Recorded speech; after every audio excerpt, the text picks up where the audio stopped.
Mesdames, Messieurs, bonsoir. Nous sommes très heureux de vous retrouver pour un nouvel entretien.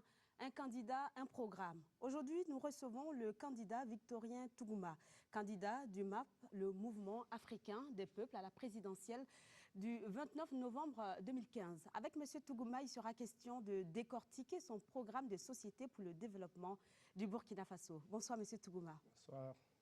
Également avec moi sur le plateau, mon confrère de la radio nationale du Burkina, Galip Somé. Bonsoir Galip. Bonsoir Aïssata Sankara, Victorien Barnabé Tougouma, bonsoir. Bonsoir. Alors le candidat de ce jour est âgé de 42 ans et est sans doute l'un des candidats les plus jeunes à la présidentielle. Il a fait des études en droit et en logistique. Victorien Tougouma est aujourd'hui chef d'exploitation d'une société de transit de la place dont il est associé. Actif en milieu associatif, il a été président national et vice-président mondial de la Jeune Chambre internationale, membre du Rotary international et de diverses associations au Burkina. Président donc du mouvement africain des peuples. Suite aux élections de 2012, il a été conseiller municipal donc, de Darigma, son village d'origine, dans la commune de Bagaré, et c'est dans le Passori. Alors, et c'est la première fois qu'il est candidat à la présidentielle et aux législatives à Satan Sangara. Alors, Monsieur Tougouma, c'était là juste un petit portrait que nous avons dressé de vous, histoire de permettre aux téléspectateurs de vous connaître un peu mieux. On va commencer avec un sujet qui vous tient à cœur. Il s'agit de l'éducation, que vous déclinez en 6 points dans votre programme de société dénommé « Bâtir ensemble le Burkina Faso ». Alors, il y a tout un ensemble de réformes que vous comptez introduire dans le système éducatif, l'enseignement des valeurs africaines, la professionnalisation des cursus de formation, une université par région, la construction d'amphithéâtres, octroi de bourses, etc. Aujourd'hui, dans les universités publiques du Burkina Faso, les années se chevauchent. On ne sait vraiment plus où est-ce qu'on en est. Le continuum et le système LMD font débat. Il y a problème d'infrastructure. Il y a une hausse exponentielle du nombre d'effectifs des étudiants dans les universités publiques. Quelle sera finalement votre priorité une fois que vous serez élu président afin de réformer le système éducatif? La priorité, vous savez, c'est toute une chaîne. Il faut commencer avec les plus jeunes pour finir avec les étudiants. Nous parlons beaucoup au Burkina Faso d'incivisme et d'impunité.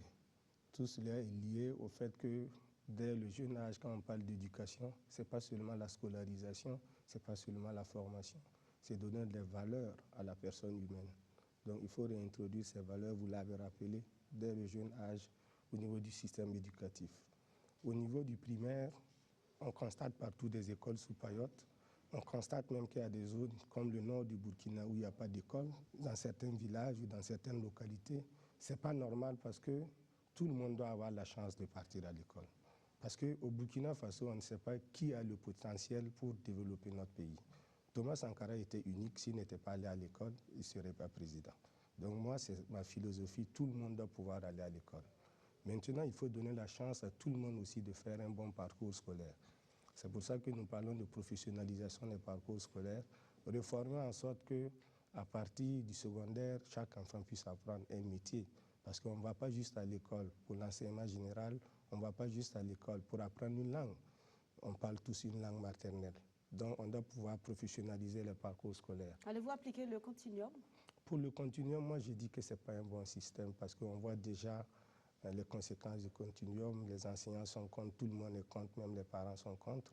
Alors il faut mettre fin rapidement à ce système parce que moi je suis pour la compétition. Vous l'avez rappelé, je suis du secteur privé et je pense que déjà passer des examens à partir du CEP fait comprendre à l'enfant que la vie aussi c'est une compétition, mais une compétition saine et lui permet de valoriser son potentiel et ses aptitudes. Donc nous mettrons fin au continuum, mais nous allons garder le principe que la scolarisation doit pouvoir se poursuivre jusqu'à 16 ans.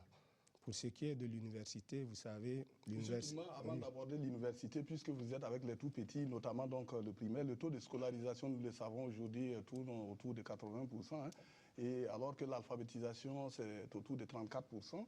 Alors, dans votre programme, quel est le seuil que vous fixez en termes de scolarisation? Atteindre 100%?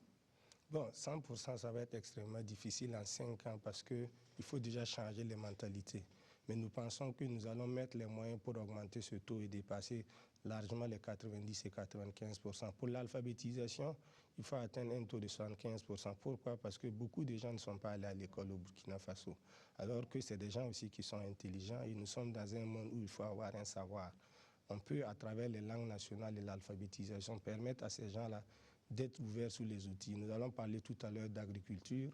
Si les gens sont alphabétisés, on peut mettre des outils à leur disposition qu'ils pourront eux-mêmes lire et apprendre et mettre en application. Donc le taux d'alphabétisation doit augmenter aussi. Sur l'université, on va continuer sur l'université. L'université, je pense que le problème de l'université, vous avez parlé tout à l'heure des chevauchements, ça a été fait sciemment parce qu'un peu partout dans le monde, les gouvernants ont peur des étudiants parce que c'est là-bas que la révolte commence à grandir à tout moment. Ça a été fait sciemment, vous dites? Ah oui, c'est sciemment. Vous savez que le problème de l'université ne date pas d'aujourd'hui. Donc, en réalité, ça a toujours été le parent pauvre parce qu'on a peur que les étudiants aient les moyens pour organiser la révolte. Et si vous vous rappelez, l'insurrection des 30 et 31 octobre, ce sont les étudiants qui étaient au devant.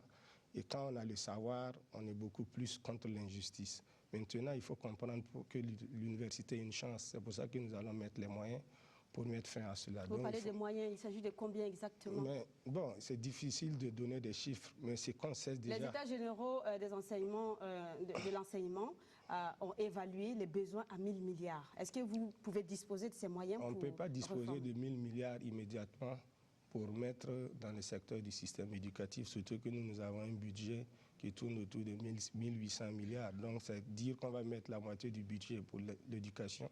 Et quels sont les autres secteurs comme la santé, l'eau et l'assainissement, vous savez que ça va être difficile. Mais il faut augmenter le budget à ce niveau.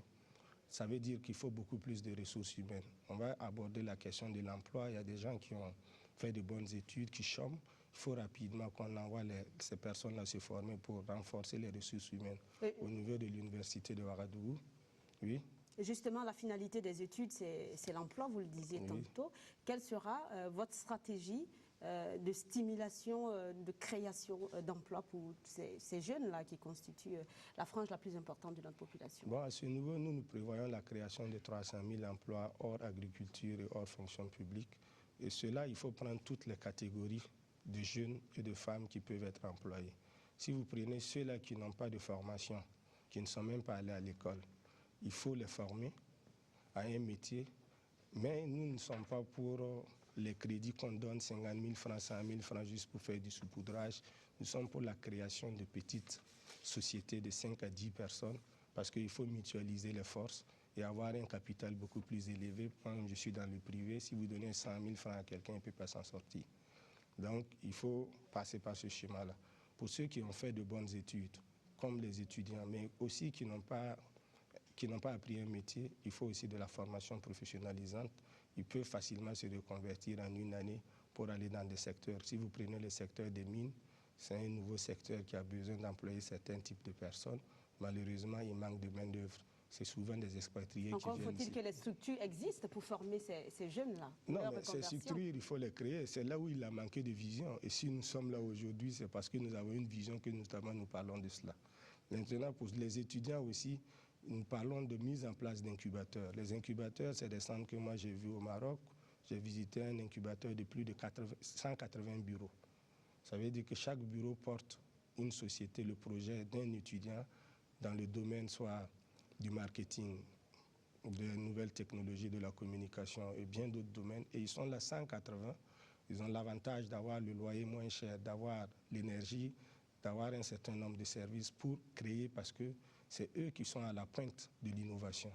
Et nous devons être justement dans les métiers aussi de l'innovation parce que nous voyons que récemment au Kenya, il y a des jeunes qui ont lancé une bande dessinée qui marche beaucoup, qui peut être vendue à travers le monde, la création de logiciels. On n'a pas besoin d'être aux États-Unis dans la Silicon Valley pour le faire. On peut le faire à partir du Burkina Faso parce qu'on a des jeunes aussi qui sont intelligents. Il faut créer cet environnement-là. Ça, c'est notre vision pour l'emploi. Maintenant, les bassins d'emploi aussi existent dans la transformation de nos produits. Nous avons parlé de la valorisation des filières. Mon cher ami Galip porte un beau faso d'Anfani. Imaginez qu'on ait un partenariat avec une chaîne hôtelière qui a plus de 100 000 lits et qui nous dit au Burkina Faso, nous voulons que vous nous produisez du faso d'Anfani comme pour des couvertures de ces lits-là. qui ont plus de... Vous imaginez la filière qu'on va développer au niveau du coton. C'est la même chose pour la filière bétail. Nous disons que si nous sommes au pouvoir, on ne va plus exporter du bétail vivant vers la Côte d'Ivoire. On va revenir aux questions d'agriculture. Parlant de 300 000 emplois, oui. 300 000 emplois, et véritablement, est-ce que c'est véritablement suffisant pour donner de l'espoir à tous ces jeunes diplômés qui sont encore là et qui attendent de l'emploi au Burkina? Ce n'est pas suffisant, mais c'est déjà une dynamique. Parce que le plus important, c'est quoi? C'est la dynamique. Aujourd'hui, on a des ça de cela. Ce qui doit créer les emplois, c'est quoi? C'est le secteur privé, ce n'est pas l'État. L'État recrute combien de personnes par an? Autour de 10 000, moins de 15 000 personnes par an. Donc c'est le secteur privé qui doit créer les emplois. Si nous arrivons à créer cette dynamique, vous voyez que je ne parle que des secteurs privés, eux-mêmes ils vont recruter d'autres personnes. Et un autre bassin d'emploi, c'est le parrainage. Vous savez, dans beaucoup de pays dans le monde, c'est des gens du secteur privé, des individus qui aident d'autres individus à créer des entreprises en étant actionnaires. Et cette dynamique-là aussi doit arriver au Burkina Faso parce que nous sommes d'une culture africaine et en Afrique, il y a la solidarité. Quand on a les moyens et qu'un jeune est porteur de projet, on doit l'accompagner. Merci, M. Tougouma. Galip, on va passer aux questions santé à présent. Alors, les questions santé, nous savons que la question donc, de santé est une préoccupation majeure des Burkinabés. Alors, dans votre programme, vous déclinez donc que vous avez vraiment l'ambition d'améliorer le système sanitaire burkinabé, alors que véritablement, on n'arrive pas à lire votre recette. Qu'est-ce que vous proposez véritablement pour essayer de donner l'espoir? Vous avez mis donc une assurance maladie. Est-ce que véritablement tous les Burkinabés peuvent prétendre un jour, en tout cas, à bénéficier de cette assurance maladie? L'assurance maladie, c'est une obligation. Ce n'est pas moi qui l'ai mis, c'est le CNT qui vient de voter la loi pour l'assurance maladie universelle. Et en tant qu'État, nous devons assumer notre responsabilité parce que sans la santé, il n'y a pas de développement. Mais la question de la santé, c'est une question transversale. Hein. Ça touche à l'eau et l'assainissement, ça touche à la qualité de l'alimentation. Pour nous, il faut qu'on ait une santé de proximité. Quand vous allez dans les villages, nous sommes en campagne, on voit que des gens parcourent des kilomètres énormes pour aller se soigner. Ce n'est pas normal. C'est pour ça que nous proposons la construction de plus de 300 CSPS. Pour certaines petites opérations, on est obligé de vous dire de passer d'une commune au chef-lieu de la province. Sur quelle base vous avez pu, en tout cas, dénombrer les 300? Est-ce à dire que vous allez couvrir tous les villages du pays? Non, on ne peut pas couvrir tous les villages. Oui, vous savez que la recommandation de l'OMS est de faire que le rayon soit de moins de 5 km. Donc, actuellement, nous sommes à plus de 8 km. Donc, en construisant d'autres CSPS, nous allons réduire ce rayon-là à moins de 5 km pour faciliter l'accès des populations aux soins de base. Monsieur Tougouma, je souhaiterais revenir sur l'assurance maladie universelle. Vous l'avez abordé tout à l'heure, adoptée en septembre dernier par le Conseil national de la transition. Une chose est d'adopter une loi, après une autre est de l'appliquer. Pour l'assurance maladie universelle, il y a deux défis. Il y a un financement périn et les ressources humaines. Comment comptez-vous y prendre pour son effectivité? Vous avez vous-même répondu à la question, il faut plus de ressources humaines. Plus de ressources humaines, ça veut dire qu'il faut encore aller chercher des jeunes qui sont déjà diplômés et faciliter leur formation. Il faut aussi beaucoup plus de spécialistes parce que vous savez qu'à ce niveau, pour former des spécialistes, on met un temps beaucoup plus long et il faut faciliter toutes ces procédures-là. Pour le financement, c'est vrai que l'État doit prendre normalement en charge 80% selon la loi, ce qui est énorme parce que si on ne fait pas attention, le déficit risque de bouffer tout le budget de l'État. Donc il faut trouver un équilibre et mettre beaucoup plus l'accent sur la prévention que la guérison. Parce que beaucoup de nos maladies aujourd'hui sont liées au fait de l'ignorance, au manque d'eau potable et d'assainissement. Donc nous allons nous attaquer à ce secteur-là. Nous allons aussi mobiliser beaucoup de ressources pour la lutte contre le paludisme parce que plus de 50% des maladies sont liées au paludisme.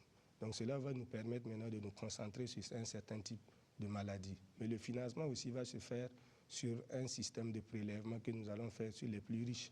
Il est normal tout à fait que ceux qui ont de l'argent contribuent beaucoup plus pour la santé de ceux qui n'en ont pas.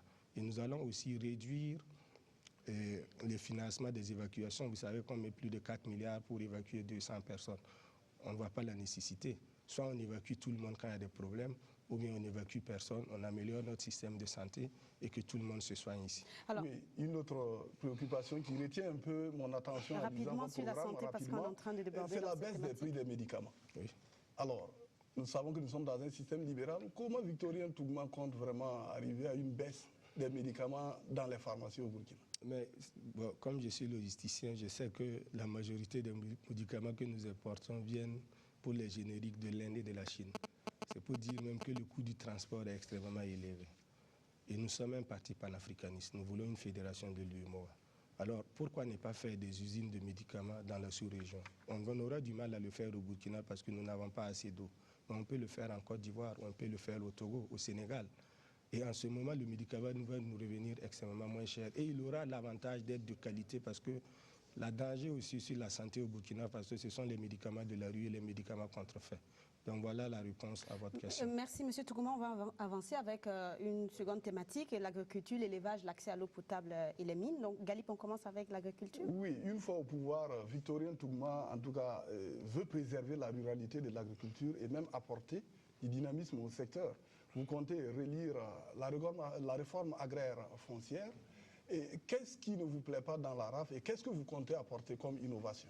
Ce qui ne me plaît pas dans la RAF, c'est que très rapidement, on a permis aux gens facilement d'accaparer les terres des paysans et sans avoir un suivi réel sur les agro-businessmen.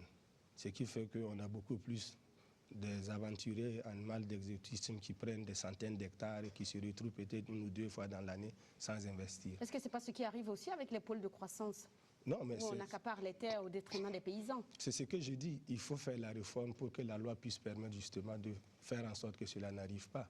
Que si on prend la terre, qu'on puisse investir, ça veut dire qu'en ce moment, on emploie les paysans et on permet une transition parce que nous sommes un pays qui a 80% de personnes qui sont dans le monde rural. On ne peut pas continuer comme ça. Alors, donc, il faut faire une relecture de la réforme agraire et foncière à ce niveau. Une relecture dans quel sens? Mais dans le sens de ne pas permettre que les gens puissent accaparer des terres des paysans et ne pas les mettre en valeur. Alors qu'en même temps, vous prônez l'agrobusiness. Mais c'est ce que j'ai dit. En 2 ans, celui qui prend la terre et qui ne la met pas en valeur, il la restitue aux paysans. S'il la met en valeur, tant mieux. Parce qu'en ce moment-là, on aura un contrat. Vous mettez la terre en valeur. Par exemple, le pôle de croissance de Bagré, c'est quelque chose d'important. Nous ne pouvons pas continuer à rester avec 80% du monde agricole dans notre pays. Il faut une transition. Nous proposons une transition entre l'agriculture familiale vers les grands producteurs, vers les grands producteurs familiaux. Ça veut dire qu'il faut mettre une banque d'agriculture en place pour accompagner cela. Et les grands producteurs familiaux qui ont déjà une expérience peuvent être des agro-businessmen. Mais si vous me prenez, vous, moi, on part pour faire de l'agro-business, ça va être difficile parce que parfois on ne connaît pas le terrain. Mais nous disons que s'il n'y a pas d'investissement, la terre revient aux paysans qui l'exploitent. Alors, vous préconisez également la création d'une banque agricole. Et nous savons que c'était une préoccupation exprimée donc par les organisations paysannes à la Journée nationale du paysan. Alors, comment concrètement vous pouvez assurer la viabilité d'une telle banque quand on sait qu'il y a eu des expériences qui n'ont pas connu de succès? Moi, je vous dis, c'est tout à fait simple. Si vous parcourez les villages du Burkina Faso, vous arrivez, vous voyez celui qui a le plus de bœufs, qui élève le plus, qui a les greniers les plus bien fournis. Vous savez que c'est quelqu'un qui travaille et qui est honnête. Il faut donner la capacité à ces personnes-là de tirer les autres du village vers le haut. C'est ces gens-là qui peuvent être des agro-businessmen. Parce que déjà, il ne va pas vendre tout son bétail et puis disparaître du jour au lendemain. Nous tous en font. Donc, mais il a besoin de l'argent pour payer un tracteur pour être accompagné. Ces gens-là ont besoin d'une banque agricole qui va les permettre d'avoir des taux d'intérêt très bas. Justement, par rapport au taux préférentiel, les producteurs veulent une banque sans garantie. Mais c'est ce que j'ai dit, la garantie déjà, il l'a parce qu'il a déjà du bétail. S'il a une centaine de têtes de bœufs, qu'est-ce qu'il fait? C'est sa garantie. S'il a déjà des greniers, il est né dans le village depuis 100, 200 ans, c'est le village d'origine. Il va aller où? Vous savez, ces gens, des paysans-là, c'est des gens qui sont plus honnêtes. Ce sont les plus honnêtes de nos contrées. Parlant d'expérience qui n'a pas marché, Galip le disait tout à l'heure, en 2013, on a eu l'expérience 100 000 charrues qui n'a pas vraiment donné. Vous voulez lancer l'expérience, votre projet 200 000 charrues pour développer l'agriculture en donnant le marché de fabrication de ces charrues-là aux artisans locaux. Est-ce que vous avez tenu compte des problèmes qu'il y a eu en 2013 parce qu'il y avait un problème d'accès même au matériel pour fabriquer ces charrues-là? Absolument. Ce qu'il y a eu en 2013 comme problème, c'est que l'État même, vous savez que nous sommes dans un système qui était extrêmement corrompu. Et on n'a pas voulu donner le travail forcément à ceux-là qui pouvaient le réaliser. Donc ça a créé des goulots d'étranglement. Et une fois qu'on réalise aussi le travail, il y a un problème de dette intérieure qui est là, qui fait qu'on ne veut pas payer ceux-là qui font le travail. Soit il faut prendre des décisions conséquentes. Si on veut développer l'agriculture dans ce pays, si on veut développer l'artisanat dans ce pays, il faut donner les moyens. Si un artisan soudeur prend la responsabilité de fabriquer 1000 charrues, il faut l'accompagner. La Banque agricole aussi a une solution dans ce sens pour qu'il puisse investir rapidement. Dans tous les cas, ce sont des outils indispensables pour permettre la transition. Nous disons 200 000 charrues, mais aussi 200 000 animaux de trait, ce qui va permettre aussi à l'élevage de monter un peu en qualité. Alors vous attachez du prix donc, à la question de la maîtrise de l'eau, alors au profit donc des producteurs pour les cultures de contre-saison. Est-ce que déjà vous pouvez nous dire combien de barrages vous comptez par exemple réaliser au profit donc de ces producteurs-là? Non, l'idéal serait vraiment de pouvoir réaliser au moins 2 barrages par commune. Vous savez, il y a des communes qui n'ont pas de barrage. Si moi je prends la commune de Yako qui est bien connue parce que c'est ma commune d'origine, 40 villages, il n'y a pas un seul barrage. Ce n'est pas normal. Comment vous allez développer l'agriculture dans un tel domaine? Donc c'est un peu difficile. Ce serait l'idéal. Mais le plus important, c'est de faire en sorte que les grands cours d'eau que nous avons, j'ai parcouru la boucle du Mouhoun. Le Mouhoun, c'est la région, le grenier du Burkina Faso. Vous parcourez la boucle du Mouhoun, c'est la même chose, vous n'avez pas de retenue d'eau. Vous prenez la zone de Bobo du Lasso, il n'y a pas de retenue d'eau. Ce n'est pas possible. Alors que ce sont ces bassins-là qui peuvent non seulement permettre l'irrigation, mais aussi permettre de créer des emplois et de faire de la transformation locale. Donc nous allons vraiment faire des barrages. Mais il faut faire attention, parce que quand vous faites des barrages aussi dans des zones où vraiment, dans des zones genre le Sahel, rapidement, à cause de la chaleur, de l'intensité de la chaleur et de l'évaporation, l'eau va vite partir. Donc il faut aller chercher l'eau beaucoup plus en profondeur dans ces zones-là, la nappe phréatique, et faire de l'agriculture, mais à travers le goutte à goutte. C'est ce que Israël fait. Israël, c'est un pays beaucoup plus chaud que le Dori, mais ils arrivent à faire de l'agriculture, ils exportent des produits, mais en allant chercher de l'eau en profondeur. Oui, une préoccupation à Aïssata, rapidement, l'eau potable. Très rapidement. Alors, ils sont nombreux les Burkinabés qui n'ont pas accès à l'eau potable. Alors, ces Burkinabés qui nous écoutent depuis les villages, qu'est-ce que vous allez faire pour leur apporter de l'eau à boire? Bon, l'eau, c'est la vie, ce n'est pas seulement dans les villages. Hein. Même à Ouagadougou, ici, si vous regardez comment les femmes souffrent pour avoir de l'eau potable, c'est extrêmement difficile. La solution, vous savez, c'est de redimensionner la construction de nos villes. Il n'y a pas de schéma directeur. Ouagadougou est en train de grandir alors qu'il n'y a pas un bassin d'eau à côté. La solution aussi pour les quartiers de Ouagadougou, c'est d'aller chercher l'eau en profondeur. Et pour les villages aussi, c'est de faire des adductions d'eau. Mais au lieu de faire parfois des pompes ou des forages qui ne fonctionnent pas, où les femmes sont obligées encore de faire 2-3 km, une fois qu'on arrive à faire un château, on peut tirer l'eau pour entrer dans les différents quartiers du village, ce qui va faciliter les choses. Et en ce moment, on peut contrôler la qualité de l'eau. On a la chance d'avoir des pompes solaires qui marchent merveilleusement mieux plus que les pompes manuelles. Il faut aller dans ce sens et investir. Alors, M. Togouma va présent parler d'un secteur porteur de l'économie burkinabé. Il s'agit des mines. Aujourd'hui, au Burkina Faso, on compte environ 600 sites d'orpaillage clandestins, 200 unités d'exploitation artisanale officiellement reconnues.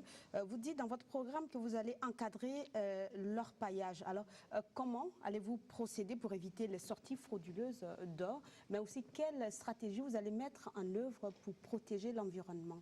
Bon, pour les sorties frauduleuses de l'or, ça c'est vraiment une question de justice. Il faut mettre fin à l'impunité. Vous savez que ceux qui le font, ce ne sont pas les orpailleurs forcément, c'est ceux qui sont à un niveau beaucoup plus élevé. Et là, il faut être dur avec ces gens-là pour qu'ils comprennent qu'ils ont beaucoup plus à perdre qu'à gagner. Pour l'orpaillage, c'est vraiment une question sérieuse parce que ces jeunes qui sont dans ces sites-là sont beaucoup plus souvent spoliés. On les caricature parce que c'est eux parfois qui partent découvrir l'or. Et une fois qu'ils ont découvert l'or, on vient récupérer le trou, on les sache et on les met ailleurs. Nous disons non.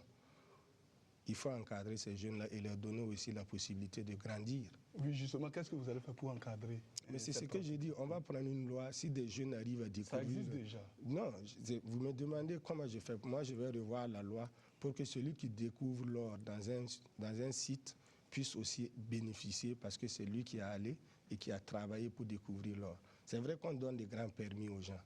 Mais ceux qui détruisent beaucoup plus l'environnement, ce ne sont pas les orpailleurs, c'est les grands producteurs. Donc, si un jeune arrive à découvrir de l'or quelque part et qu'il peut mutualiser leurs forces, s'ils sont mieux encadrés, ils savent qu'ils peuvent avoir un intérêt dedans, ils vont être moins désordonnés. Moi, j'étais à Sidéradougou vers Banfora. C'est la nuit que les jeunes sortent même sur la route pour chercher l'or et ils ont détruit toute la route parce qu'ils ne sont pas bien encadrés, parce que tout simplement, ils n'ont pas un avenir dedans. S'ils voient qu'ils peuvent avoir un avenir, parce que l'État leur donne les moyens de s'organiser et eux-mêmes de grandir demain, ils pourront avoir la transition vers ceux-là qui sont mieux organisés. Alors, le Conseil national de la transition a également voté cette année le nouveau code minier. Est-ce que ce nouveau code minier vous convient-il? Bon, je dirais que pour moi, c'est mieux que l'ancien code parce que ça donne beaucoup plus de responsabilités à ceux qui vont exploiter l'or. Ça protège mieux l'environnement du Burkina Faso et ça permet aux Burkinabés d'avoir beaucoup plus de recettes, surtout au niveau local. Parce que quand dans une commune, on découvre un site, ça doit d'abord profiter aux localités de la commune. Et je pense qu'à ce niveau-là, c'est très intéressant. Ce qui manque, c'est comment faire en sorte que les Burkinabés et les Africains, je l'ai dit dans mon programme, soient les premiers actionnaires de ces grands sites miniers. Parce que ceux-là qui lèvent les fonds, 200 milliards de francs, 200 milliards de francs CFA pour venir faire une mine, normalement, en Afrique, on doit pouvoir le faire. Dans la zone du UEMOA, on doit pouvoir lever 200 milliards de francs pour le faire. Pourquoi laisser d'autres personnes venir d'ailleurs pour le faire? Si on le fait entre nous ici, on gagne beaucoup plus. On va enchaîner avec un autre problème tout aussi crucial, celui de l'énergie, Galip. Oui, la question de l'énergie, vous l'avez abordée dans votre programme et vous dites que vous allez même subventionner l'accès à l'électricité à chaque ménage des villages. Alors, cette subvention va consister en quoi? Ben, c'est l'électrification solaire. Ça avait déjà été commencé par l'ancien régime avec parfois des lampes. Nous allons aller vers les panneaux solaires parce que ça va non seulement permettre la création d'emplois. Vous savez qu'il y a des vieilles femmes qui ont été envoyées comme ça pour aller se former sur comment il faut entretenir le solaire. Ça crée du dynamisme. Et les panneaux solaires ont une durée de vie quand même assez élevée, en moyenne de 10 ans. Donc, cette subvention est rentable parce que ça va permettre de régler les questions de santé et d'éducation. Ce qu'on doit comprendre, c'est que tout est transversal. Si on met beaucoup d'argent à se soigner ou à aller à l'école, parce que tout simplement on est dans le noir et qu'on n'arrive pas à apprendre du monde, l'électrification, une fois qu'il rentre dans la localité, va régler un certain nombre de problèmes. Mais nous parlons aussi des centrales solaires. Vous savez que le problème de l'électricité aussi, c'est son transport. Beaucoup de délestages que nous vivons, c'est lié aux ruptures du transport. Donc, plutôt que de faire de grandes centrales, nous préconisons la création de 300 MW, mais des centrales délocalisées proches des régions qui vont réduire le coût du transport en infrastructure. En ce moment-là, vous allez voir que l'accès sera beaucoup plus facile. Et vous annoncez même une baisse du kilowatt aux clients. Oui, mais si on ça va aller de l'ordre de combien? Non, si on ne baisse pas le kilowattheure, ça, nous allons regarder avec la Sonabel, mais c'est sûr que le plus important, c'est de baisser le kilowattheure pour permettre à notre économie d'avancer. Parce que si nous voulons être dynamiques sur le plan économique, avec ce que nous produisons actuellement et le coût du kilowattheure, ça va être un peu difficile. Est-ce qu'il faut baisser pour tout le monde parce qu'il y a les représentations diplomatiques de grandes institutions qui bénéficient des subventions de l'État alors que forcément ils ne sont pas dans le besoin comme les populations? Est-ce qu'il faut une baisse généralisée? Il faut regarder à la carte. Le plus important, c'est que quand nous parlons de baisse du kilowattheure, c'est pour les industries qui doivent produire parce que c'est eux qui vont accompagner, c'est elles qui vont accompagner la croissance économique. Maintenant, vous parlez bien des institutions de l'État. Nous, dans notre programme, nous même disons... étrangères aussi, pas Oui, nous disons même que à la RTB, ici, je suis rentré, je n'ai pas vu de panneaux solaires. En fonction de la consommation d'une institution ou d'un organisme, on va vous demander d'avoir au moins 50% de consommation en solaire. C'est de gros investissements. Qu'est-ce que vous allez faire pour accompagner ces... Non, mais c'est des investissements utiles. Vous savez, si on vote une loi, ils ont les moyens de l'appliquer. Si vous dites à une ambassade étrangère de mettre sa consommation à 50% de solaire, ils ne vont pas manquer de moyens pour le faire. Alors que le surplus qu'on va dégager pourra aller aux ménages pour leur permettre d'avoir de l'électricité. Ça, c'est la politique à mettre dans les grandes villes. La politique aussi à mettre dans les grandes villes, c'est de permettre au secteur privé de mettre des unités solaires dans les quartiers. Moi, je peux mettre une petite unité de solaire dans mon quartier. l'utiliser pour ma consommation personnelle et le surplus, je vais le revendre à la Sonabec. Alors, seulement 16% de la population burkinabé a accès à l'électricité. Est-ce qu'il faut continuer les interconnexions avec les pays de la sous-région, avec tous les risques que ça comporte? Non, les interconnexions sont indispensables. Même la France est interconnectée avec l'Allemagne. Il faut arrêter de se dire que nous ne pouvons pas prôner le panafricanisme, l'intégration et puis dire que le Burkina va se développer seul. Nous disons même qu'en dehors du solaire, une des solutions pour avoir beaucoup plus d'énergie pour le Burkina Faso, c'est de voir comment on peut, au niveau de la sous-région, au niveau de l'UEMOA, faire des barrages hydroélectriques sur le Niger et le fleuve Sénégal. Ça va régler beaucoup de problèmes au niveau de l'Afrique de l'Ouest. Alors on va aborder à présent la grande thématique bonne gouvernance. On va commencer par parler justice.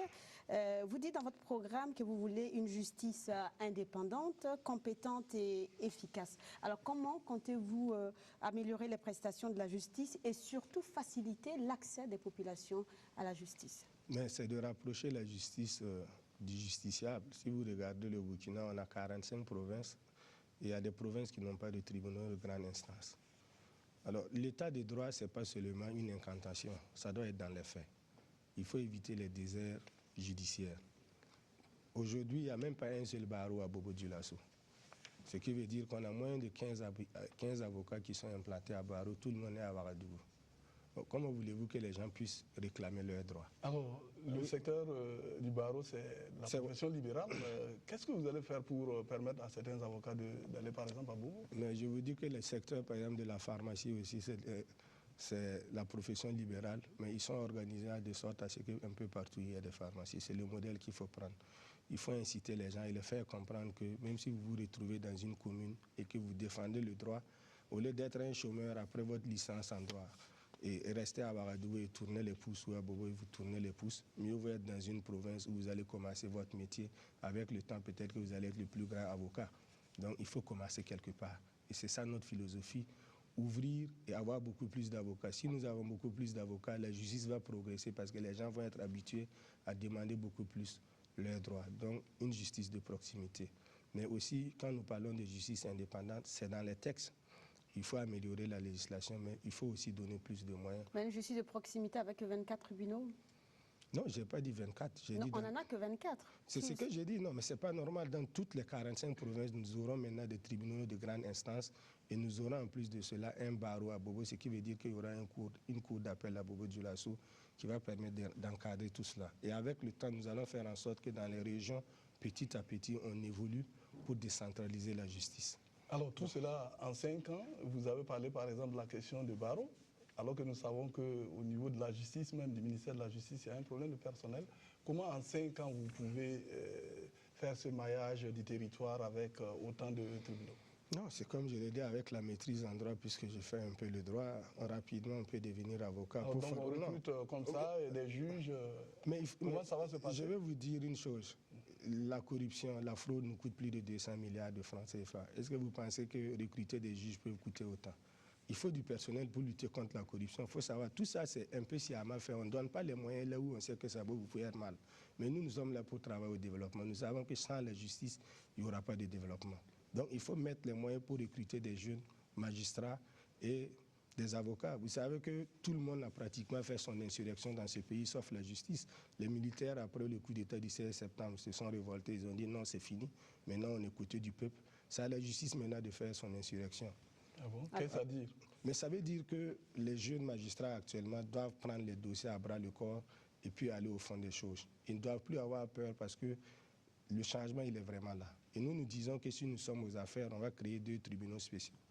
Un premier tribunal spécial pour les crimes de sang, parce que depuis longtemps, on tergiverse autour des crimes de sang, Thomas Sankara, Norbert Zongo, Dabo Boukari et bien d'autres crimes, et sur les crimes économiques aussi. Un tribunal spécial qui va travailler directement sur ces crimes-là et confondre ceux-là qui ont pillé les ressources de ce pays.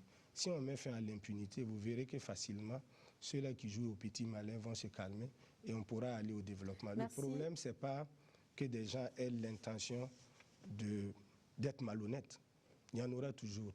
Merci, M. Il Tougouma. faut arriver à les sanctionner pour dissuader ceux-là qui veulent le faire. Merci, M. Tougouma. Galip, on va enchaîner avec la question sécurité. Alors, sécurité, nous savons que c'est une préoccupation majeure actuellement des Burkinabés avec des attaques à main armée un peu partout. Alors que dans votre programme, on ne voit que, en tout cas, des mots, mais véritablement, on ne sait pas ce que vous proposez comme réponse à cette question cruciale de sécurité aux populations. Non, il n'y a pas que des mots. Je parle bien sûr de donner, si vous regardez dans la partie réforme, d'améliorer les conditions de vie des forces de défense et de sécurité, de faire un meilleur maillage du territoire. Ça veut dire que dans ce domaine aussi, on va recruter.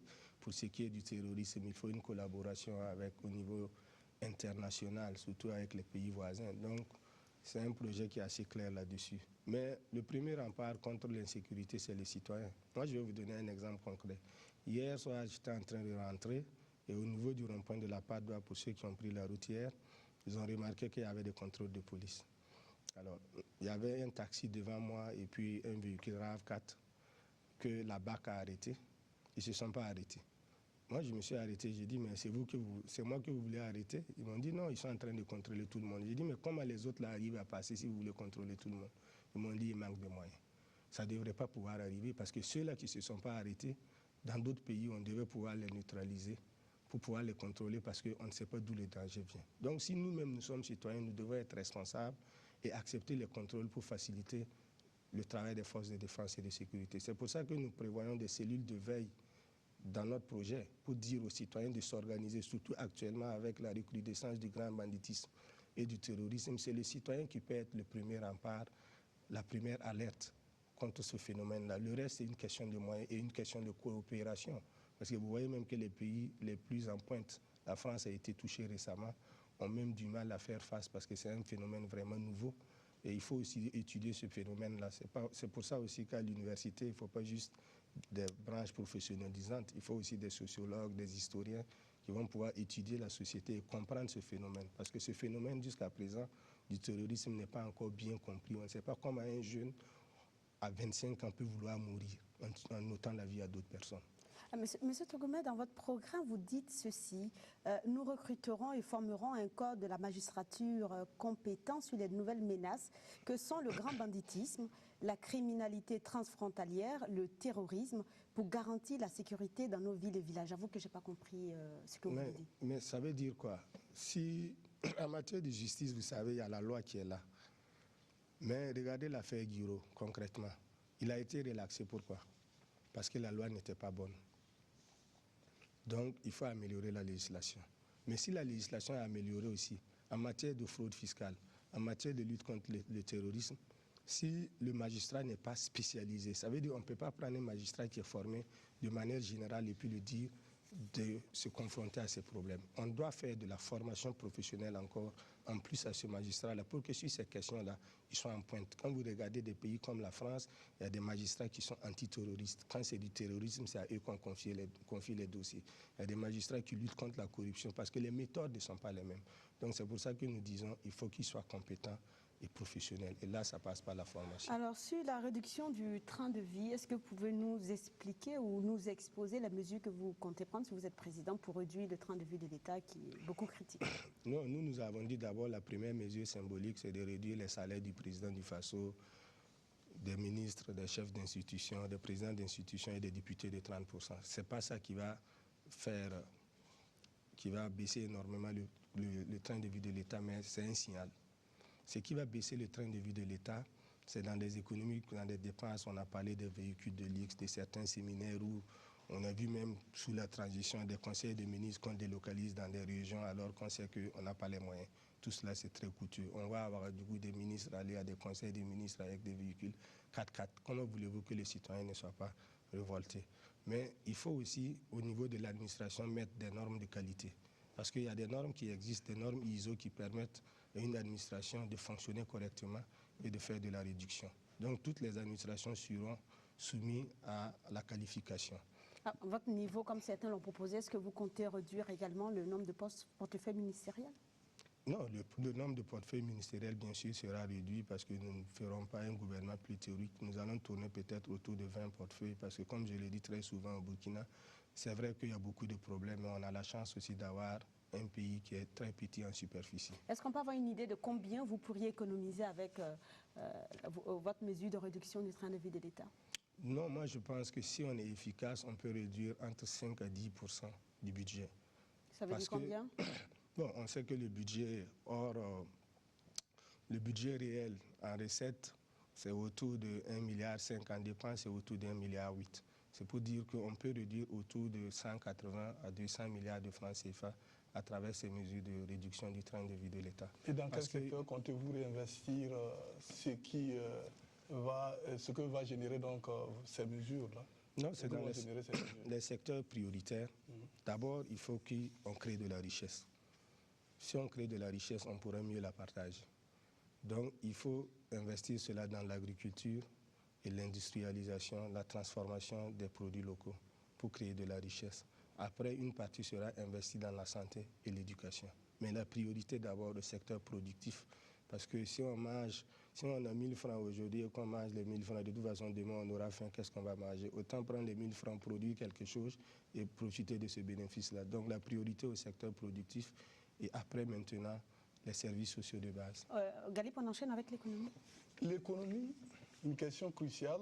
On vous entend donc en train de relancer le secteur industriel notamment, avec des taux de croissance, en tout cas, qui s'enchaînent. Mais nous ne savons pas véritablement comment vous allez faire pour, en tout cas, générer les ressources afin de soutenir cette croissance dont vous parlez, dans notamment le schéma de financement de votre programme. Non, si c'est le financement, il faut savoir que le financement d'abord, c'est la bonne gouvernance. Ça veut dire uniquement sur la bonne gouvernance? Non, je dis d'abord la bonne gouvernance, parce que c'est le préalable pour attirer des investisseurs, en tout cas les investisseurs honnêtes, parce qu'il y a des investisseurs aussi qui sont malhonnêtes. Donc il faut améliorer la qualité et la gouvernance de notre pays. C'est pour ça que nous disons de mettre fin à l'impunité, d'assurer à chacun que s'il met 1 franc, il y aura de la transparence. Une fois que ces conditions sont réunies, les gens vont venir investir si vous les incitez. C'est pour ça que nous avons parlé de relire le coût des investissements pour permettre aux gens de pouvoir créer plus facilement des petites et moyennes industries de production. Maintenant, vous savez aussi que nous avons ce qu'on appelle le partenariat privé-public qui va amener des gens à investir. Hier, moi, j'étais en ligne avec les Burkinabés de la diaspora qui m'ont appelé pour une émission, notamment ceux des États-Unis. Je leur ai dit, mais la diaspora aussi, c'est une richesse extraordinaire. Nous avons la moitié de notre population dehors qui est rattachée à notre pays. Il faut qu'on arrive à faire revenir ces fonds-là au Burkina Faso. Nous prévoyons aussi la lutte contre la corruption. On l'a rappelé tout à l'heure avec la réduction du train de vie de l'État. La lutte contre la corruption qui tourne autour de 200 milliards de francs CFA. C'est autant. Oui, mais vous savez, c'est beaucoup d'argent qu'on perd. Si une seule personne peut avoir 2 milliards avec lui, imaginez toute la chaîne de ce qu'on perd. Il ne faut pas s'amuser avec ces questions parce que c'est beaucoup d'argent. Et nous disons aussi qu'il faut aller sur le marché international pour lancer un emprunt obligataire de tour de 200 milliards sur les 5 ans parce que nous ne voulons pas endetter les générations à venir. Nous voulons la rigueur dans notre gestion budgétaire. Donc les sources de financement existent. Les sources de financement, ce n'est pas l'individu. C'est vrai qu'il y en a qui pensent qu'ils sont peut-être candidats et qui sont milliardaires, mais ils n'ont pas assez d'argent pour financer le développement du Burkina Faso. Alors, M. Tourma, comment vous faites pour arriver à un PIB à 2 chiffres d'ici à 2020, quand on sait que notre économie évolue parfois en dents de scie? Quels sont les calculs que vous avez faits pour aboutir à 10% en 2020? Non, les calculs sont simples. D'abord, nous avons touché le fond. Donc nous disons que si nous assainissons l'environnement avec la bonne gouvernance, nous allons recréer la confiance et attirer les investisseurs. Maintenant, cela va créer la dynamique parce que nous parlons tout à l'heure de l'agriculture. Nous allons mettre beaucoup d'efforts dans les investissements agricoles pour créer beaucoup d'emplois et pour dynamiser l'agriculture et les différentes filières. J'ai parlé tout à l'heure de la filière coton, il y a la filière bétail qu'on a évoqué, la filière karité. Donc tout cela va dynamiser notre économie. Nous parlons aussi d'une fédération avec l'UEMOA. Nous allons augmenter notre collaboration avec les pays voisins. Vous savez, si nous travaillons beaucoup plus avec la Côte d'Ivoire et ceux de l'UEMOA, nous allons avoir une croissance beaucoup plus dynamique. Moi, je crois que c'est surtout la corruption et la mauvaise gouvernance qui ont plombé les ressources d'un pays comme le Burkina Faso. Oui. Nous savons également qu'au niveau donc, des recettes fiscales, apparemment, il n'y a pas grand-chose à ce niveau. Alors, qu'est-ce que vous comptez faire pour essayer d'accroître l'assiette fiscale au niveau du Burkina? Non, on dit trop d'impôts tue l'impôt. Donc, il faut éviter vraiment de mettre trop de pression sur les gens. Nous avons besoin d'avoir un secteur privé dynamique. un secteur privé qui va se relancer, une industrie qui va se relancer. Mais quand je parle d'industrie, ce n'est pas les grosses industries, c'est vraiment des petites et moyennes industries de transformation locale. Alors, donc, il faut faire attention avec l'assiette fiscale. C'est pour ça que nous nous disons, nous allons taxer beaucoup plus les plus riches parce qu'il y a un impôt là-dessus. Nous allons taxer aussi un peu le foncier pour ceux-là qui ont des parcelles vides et qui ne les mettent pas en valeur. Mais ça, c'est vraiment très marginal. C'est pour inciter à l'investissement parce que si les gens construisent aussi les terrains, ça tire l'économie. Nous avons parlé aussi d'augmenter les salaires. Vous savez que quand on augmente les salaires, on donne du pouvoir d'achat aux consommateurs, notamment. Une augmentation de 30%, vous avez dit. Oui, mais on C'est pas un peu utopique? Non, on a dit sur les 5 ans, ce n'est pas la première année, 30, 30, 30, 30, ça fera beaucoup, plus de 200%. Mais on a dit qu'il faut augmenter les salaires parce que les salaires que nous avons ne permettent pas de tirer notre économie parce que finalement, on n'a pas de consommateurs. Et si nous réduisons le train de vie de l'État et que nous donnons ces salaires-là dans le privé et dans le public, les gens vont les consommer parce que, vous savez, les plus riches, généralement, ils font leurs dépenses entre 2 avions en Europe. Ceux qui tirent l'économie, c'est ceux-là qui sont là et qui consomment ici. Donc, en augmentant les salaires, nous sommes sûrs que l'économie aussi va en profiter. On va terminer avec la thématique bonne gouvernance, pas parler foncier, le problème d'accès à la terre des femmes dans les zones rurales, les problèmes de lotissement, les problèmes de logement. Quelle sera la solution si vous êtes élu président pour contrecarrer les difficultés que les populations rencontrent dans ce secteur? Dans quel secteur? Le foncier. Le foncier. Oui. Non, mais le foncier, pardon, pour nous, la terre est sacrée. Malheureusement, la terre a été dilapidée ces dernières années parce qu'on a fait de la spéculation, on a fait tout ce qu'il ne fallait pas faire. Donc nous avons dit qu'on allait faire un audit des lotissements passés les 20 dernières années. Et tous ceux qui sont attributeurs illicites de parcelles, on va les récupérer et les réattribuer. C'est le bon sens. La loi même dit que normalement, si vous êtes attributeur de plus de 2 parcelles dans la même commune, normalement, vous ne devez plus en bénéficier. Donc, il faut mettre des mesures vraiment coercitives là-dessus. Une ville comme Ouagadougou, vous savez qu'avec les états généraux, on est à 800 000 parcelles à Ouagadougou. Il y a 400 000 seulement qui sont mises en valeur. Donc, on ne doit plus avoir de problème de non-loti. Ces 400 000 qui ne sont pas mises en valeur, là, elles appartiennent à qui? Il faut le savoir. Si c'est illicite, qu'on donne à ceux qui veulent construire.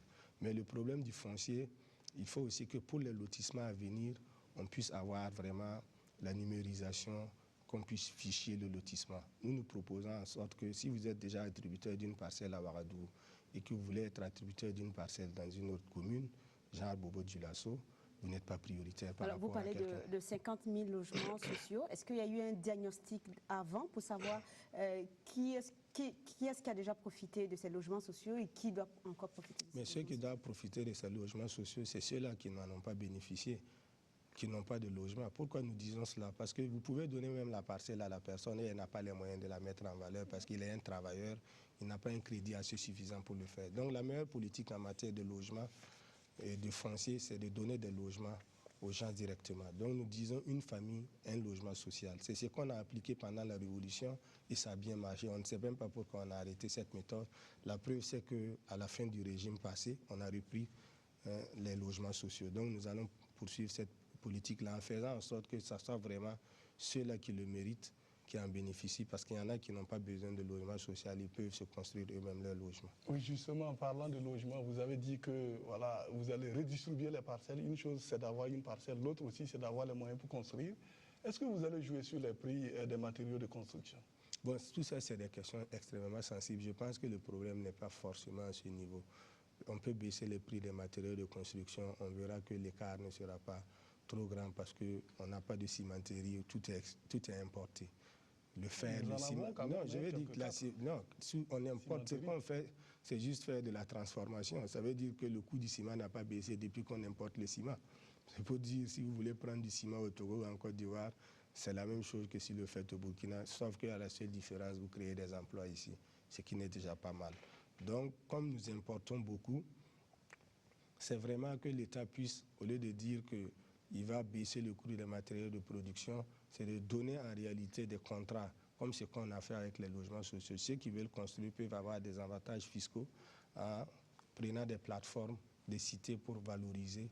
Et en ce moment-là, l'État est à côté pour aider ceux-là qui en ont besoin à prendre leur logement social. On va à présent parler culture. Monsieur Tougouma, le Burkina Faso organise de grands événements comme le FESPACO, la SNC, la Semaine nationale de la culture, le CIAO. Malgré ces événements, les produits burkinabés jusqu'à aujourd'hui restent peu compétitifs au plan international. Comment comptez-vous redynamiser l'économie de la culture? Non, parce que tout simplement, il faut que la culture soit connue à l'étranger. Si vous n'êtes pas connu à l'étranger, c'est un peu difficile. C'est pour ça que nous prévoyons la création des maisons du Burkina à l'étranger. Ça veut dire là où il y a des Burkinabés, il faut qu'on les aide à s'organiser un peu comme les centres culturels français, qu'ils aient des activités culturelles pour montrer la culture burkinabé, faire comprendre que la capitale du cinéma africain, c'est le Burkina Faso, faire connaître la culture burkinabé, faire connaître les mélodies burkinabées. Je disais tantôt... En quoi faisant, par exemple? Non, mais c'est des activités culturelles qui vont mener. Vous pouvez jouer peut-être du balafon. Seulement au Burkina ou... Non, j'ai dit des maisons du Burkina à l'étranger. Partout où il y a des Burkinabés à l'étranger, que ce soit une ambassade ou des Burkinabés, 150 Burkinabés dans un coin du monde, on peut les aider à faire cela, à mener ce genre d'activités en regardant un peu l'enveloppe. Parce que le tourisme peut apporter beaucoup plus d'argent au Burkina que dans n'importe quel autre secteur. Parce que le tourisme, non seulement il est... Comme on dit, il est renouvelable à souhait. Si vous voyez que le Burkina tourne autour de 300 000 touristes, alors que des pays comme le Maroc, la Tunisie sont autour de 10 millions de touristes, regardez l'écart. Donc c'est ces vitrines-là qui doivent permettre de faire la promotion du Burkina Faso en matière culturelle. Si vous jouez du balafon aux États-Unis, mais peut-être qu'un grand musicien, un grand rappeur peut entendre ces sonorités-là, s'intéresser au Burkina et le prendre, faire la promotion. On l'a vu en Afrique du Sud lors du mondial, c'est le Waka Waka de Manu Dibango qui a été joué. Donc c'est un peu ça qui va faire la promotion. Un autre volet aussi, c'est qu'on reçoit aussi des artistes musiciens internationaux qui viennent des stars se produire au Burkina Faso. Il faut négocier avec ces artistes-là pour que dans leur tournée internationale, ils puissent faire la promotion aussi de nos jeunes talents qui peuvent faire leur première partie, que ce soit des artistes musiciens ou des acteurs de cinéma. Galip, on enchaîne avec le sport. Oui, le sport. Alors, est-ce que Victorien Tougma aime le sport? Bon, j'ai été licencié en athlétisme. Ah oui? Donc, on a même voulu me recruter dans l'armée nationale parce que j'étais dans l'équipe de l'USWA en athlétisme. Donc, j'aime beaucoup le sport. Et je l'ai dit que j'aime le sport, le football, l'athlétisme, la randonnée parce que j'aime beaucoup marcher.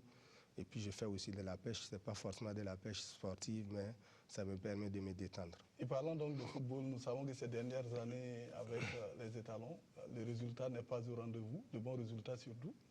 Qu'est-ce que vous comptez faire pour relancer un peu, en tout cas les étalons, pour les permettre d'avoir plus de résultats? Non, moi je dirais que c'est les étalons, au-delà du football, il faut voir l'argent.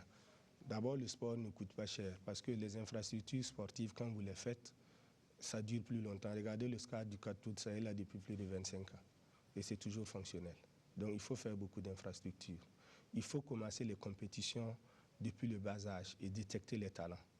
Parce que c'est à partir de là que ça commence. Lionel Messi, il a été détecté en Argentine quand il avait moins de 10 ans. Il est venu, il a joué dans l'équipe minime du Barça. Il a commencé à grandir comme ça. C'est le meilleur joueur au monde. Et de développer le football, ça ne coûte rien puisqu'on peut jouer au football pieds nus, c'est juste avoir un ballon.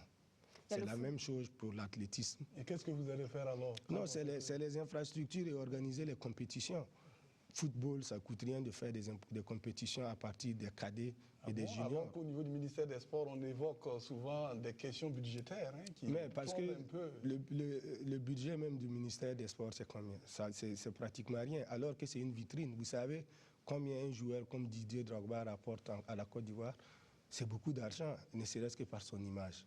Il y a aussi le football, mais il y a aussi le fait que les autres fédérations sont pratiquement délaissées au détriment du football. Est-ce que, sous votre présidence, si vous êtes élu, ça va être, vous allez tout miser sur le football? Non, c'est pour ça que j'ai parlé aussi d'athlétisme, du vélo, mais l'athlétisme aussi est beaucoup plus facile. Regardez un peu la Jamaïque, qui est un petit pays, en nombre d'habitants et en superficie.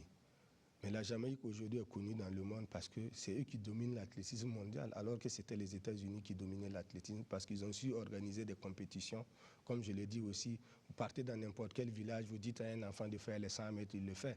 Et vous savez à travers le chrono qu'il a du potentiel, vu son âge, vu sa taille.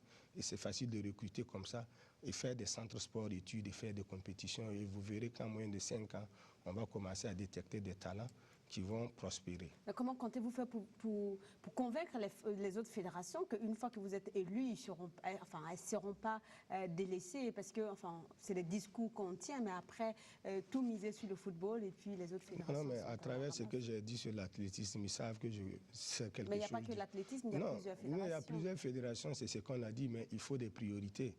On sait que là où c'est le moins cher, c'est le football et c'est le vélo. Parce que si vous voulez le football et l'athlétisme, si vous voulez faire du vélo, acquérir des vélos pour découvrir des talents, ça coûte extrêmement cher. C'est un peu la complexité. Donc, si vous voulez faire du basketball aussi, c'est un peu facile. Mais les sports les plus populaires dans le monde, où ça coûte vraiment 0 francs, pratiquement pour les mettre en route, c'est le football et l'athlétisme. On termine avec les relations internationales, Galip. Oui, les relations internationales, on est curieux de savoir un peu ce que Victorien Tougma envisage en termes de politique extérieure du Burkina. Alors, qu'est-ce que vous préconisez, par exemple, par rapport aux relations Burkina-Chine? On sait qu'il y a certains acteurs qui préconisent de se tourner un peu vers la Chine populaire plutôt que de rester avec Taïwan. J'ai dit dans mon programme aussi qu'il faut se rapprocher de la Chine populaire. C'est la deuxième puissance économique. Et de toute façon, c'est là-bas que beaucoup de Burkinabés vont faire le commerce actuellement.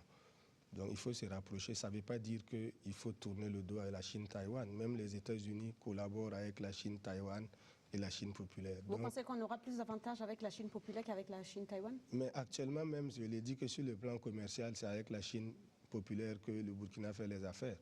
Et il est évident que même sur le plan des ressources et des financements que les pays africains reçoivent, la Chine populaire a plus de capacités que la Chine-Taïwan. Mais ce n'est pas parce qu'on a des nouveaux amis qu'on délaisse les anciens amis. Les relations internationales sont faites comme ça. C'est à nous d'avoir l'intelligence de jouer sur cela. Et si c'est une conditionnalité? Mais si c'est une conditionnalité, il n'y a pas le choix, on ira vers la Chine populaire. Alors, c'est une des revendications du SAMAE, le syndicat des agents du ministère des Affaires étrangères, nommer des diplomates de formation au poste d'ambassadeur plutôt que des politiques. Qu'en pensez-vous? Mais j'ai dit que même les États-Unis nomment même des diplomates qui ne sont pas forcément des diplomates de formation. Donc ça veut dire que la diplomatie, oui, il faut que les diplomates de formation soient les plus nombreux, mais parfois aussi il y a des gens qui ne sont pas diplomates de formation, mais qui à travers leur parcours aussi peuvent être utiles dans certains pays parce qu'ils ont plus de relations. Donc c'est un équilibre à trouver, mais il y aura beaucoup plus. La majorité des diplomates ne seront pas des anciens ministres qu'on veut caser quelque part, mais ça va être des diplomates, mais il va arriver qu'on nomme des gens parce qu'ils pourront être plus efficaces. C'est l'efficacité qui va être vraiment le curseur. La question en fait débat lors du CCRP, passé il y a quelques années de cela. Faut-il créer un ministère des Burkinabés de l'étranger?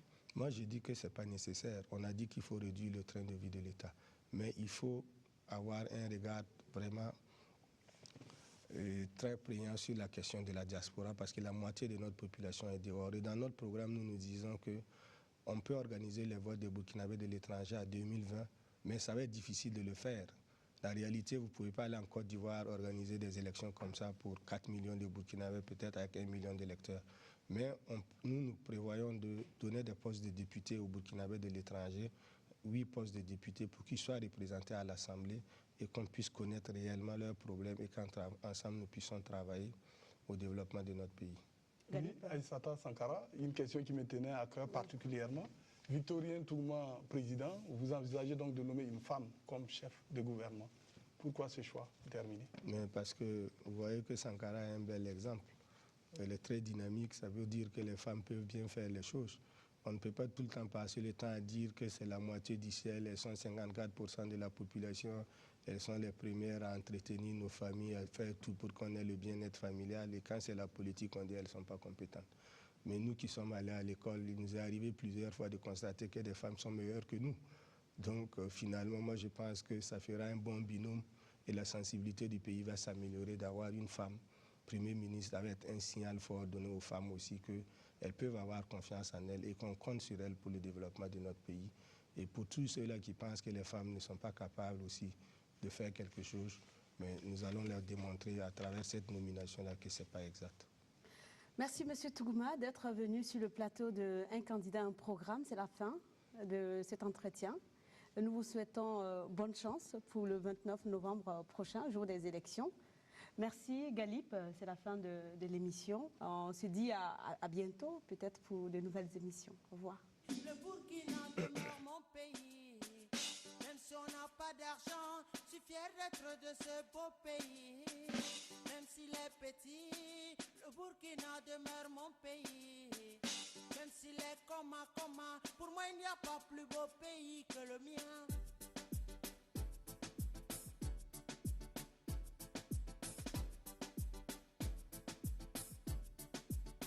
Mon pote, Burkina Faso ya mamtenga, a Burkina Faso ya mamtenga.